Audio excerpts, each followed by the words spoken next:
starting at 12 o'clock prompt.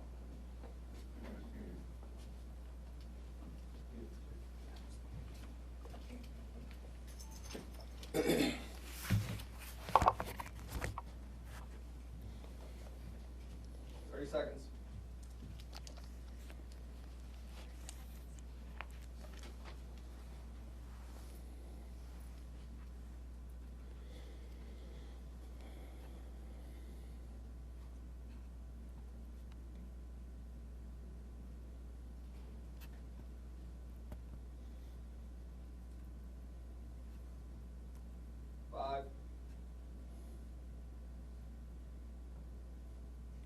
So good afternoon, everyone. Thanks for being here today. I want to share some information with you that I think is very important.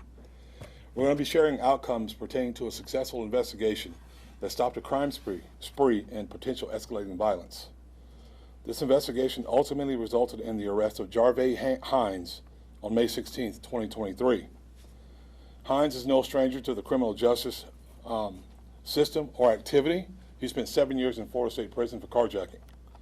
Before I begin, I would like to begin by recognizing the remarkable work of these dedicated officers and detectives whose swift and skillful actions have made our streets safer. This investigation exemplifies our agency's ability to analyze, strategize, and execute quickly to stop an escalating criminal and prevent future violence. It is because of these coordinated efforts of JSO investigators that Hines' robbery spree was ended in just a matter of days before innocent victims were injured or killed. Between May 9, 2023 and May 15, 2023, Hines engaged in a crime spree across the city of Jacksonville, committing multiple armed robberies with a firearm. Hines maintained an almost identical routine during his robbery spree. Each robbery he armed himself with a black revolver and masked his face. Then he would target victims at bank drive-thrus across the city. Hines would approach his victims, and when they were at drive-thru ATM machines, then he would point his gun at them, demand the victim's account and password information, and then remove money from their bank accounts while holding them at gunpoint. On May 12th, Hines attempted to kidnap a victim and force her to take her to an ATM. Thankfully, she escaped. On May 15th, Hines shot into a car while 2 victims were inside of it. Fortunately, these victims were not hit by his gunfire.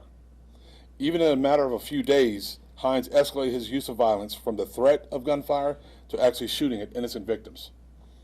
In response to Hines' increasingly violent spree, the investigations and patrol divisions worked together to build a targeted operation to identify and stop him from victimizing our community.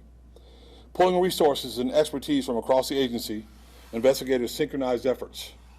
As a result of this coordination, Hines was arrested on the scene of his final robbery on that day. Hines was interviewed by detectives from the Robbery and Violent Crimes Unit, and based on the evidence recovered and subsequent investigation, he was arrested for the following: 2 counts of armed robbery with a firearm, 2 counts of aggravated assault with a firearm, 1 count of shooting or throwing deadly missiles, 1 count of possession of a firearm by a convicted felon. If you've been a victim of this individual, please do not hesitate to report to us or the State Attorney's Office.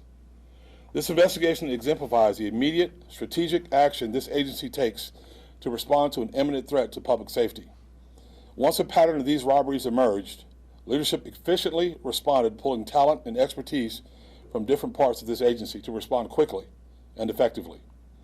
As a result, Hines is now off the streets facing extremely serious criminal penalties and will no longer be able to victimize innocent people in our community. Thankfully, these dedicated investigators got Hines off the streets before he killed someone. Violent crime is down across our city. Both our homicide and murder rates are down. Often I'm asked what has caused this welcome dip in violence in our city.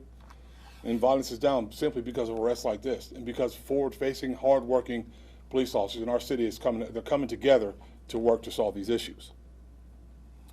People who use violence against innocents will continue to use violence against innocents. It's only a matter of time before one of these robberies ended in serious injury or death. Luckily, we were able to stop Hines before that could happen. This is exactly the type of crime spree that could have ended in a murder or serious injury had it not been for the excellent work of our investigators. I'm thankful for the hard work that they do every single day to make Jacksonville a safer place for every member of this community. This case is going to continue, like I said before, if there are any other victims, I ask you to please come forward and let us know so that we can make sure that he's held accountable for everything that he's done. And I'll take any questions at this time. Sheriff, do you know where these crimes occurred? Yeah, we'll get you the report so you'll know where those crimes occurred. We'll get that to you. Sheriff, this time, are there any other parties being investigated, or is it just Hines? Just Hines at this point. Sheriff, can you talk about the resources you used and how you were able to connect these incidents together? Oh, that's a lot, but that's a lot of intricate detail. We'll get you the report so you'll be able to see that. But it's incredible from our video surveillance to putting together NIBIN from gunshots if it's available. We just used everything that we have in our manpower to make sure we address these issues very quickly. Thank you, Sheriff. Thank you.